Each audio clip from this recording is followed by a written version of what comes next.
Hi, நேற்று அக்லீஸ் டெண்டான் பற்றி பார்த்தோம் இல்லையா?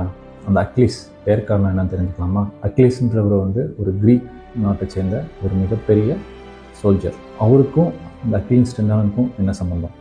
ஆக்சுவலாக பார்த்தீங்கன்னா அக்லீஸோட அப்பா ஒரு கிரீக் காட், அம்மா ஒரு நார்மல் கிரீக் ஹியூமன் பீயிங். இவங்க 2 பேர்த்துக்கும் பிறந்த குழந்தை தான் அக்லீஸ். அவங்க அம்மா அவங்க அப்பாட்ட ஒரு வரம் கேட்குறாங்க. இந்த உலகத்திலே ஒரு மிகப்பெரிய சோல்ஜராக, யாருனாலையும் அழிக்க முடியாத ஒரு மிகப்பெரிய சோல்ஜராக என் பையன் இருக்கணும் அப்படின்னு ஒரு வரம் கேட்குறாங்க. அதுக்கு அந்த கிரீக் காட் என்ன பண்ணுறாருன்னா, ஓகே, இந்த ஹோலி வாட்டர், இந்த புனித நீரில் உன் குழந்தைய முக்கியது, அவனுக்கு அந்த வரம் கிடச்சிடும் அப்படின்னு சொல்கிறார். அப்போ அவங்க அம்மா என்ன பண்ணுறாங்க, அந்த குழந்தையோட கணுக்காலை பிடிச்சி கீழே முக்கி எடுக்கிறாங்க. மொத்த உடம்பு புனித நீரால் நனைஞ்சிருது, அந்த கணுக்கால் மட்டும் நனையாமல் இருக்குது. அதுக்கப்புறம் அந்த பையன் பெருசாகி ஒரு மிகப்பெரிய சோல்ஜராக மாறுறான்.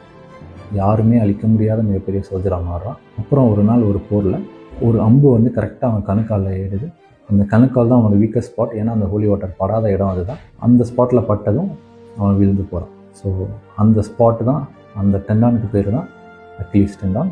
அக்லீஸ் அவரோட வீக்கஸ்ட் பாயிண்ட்னால அந்த டெண்டானுக்கும் அந்த பேர் வந்தது. நீங்கள் ட்ராய் படம் பார்த்துருந்தீங்கன்னா தெரிஞ்சிருக்கும், பிராட் பிட் கடைசியாக அந்த அக்லீஸ் டெண்டானில் தான் ஆரோ போய் அவரை தோக்கடிப்பாங்க. ஸோ அக்லீஸ் டெண்டான் பேருக்கு பின்னாடி இதுதான் ஒரு இன்ட்ரெஸ்டிங் ஃபேக்ட். தேங்க்யூ.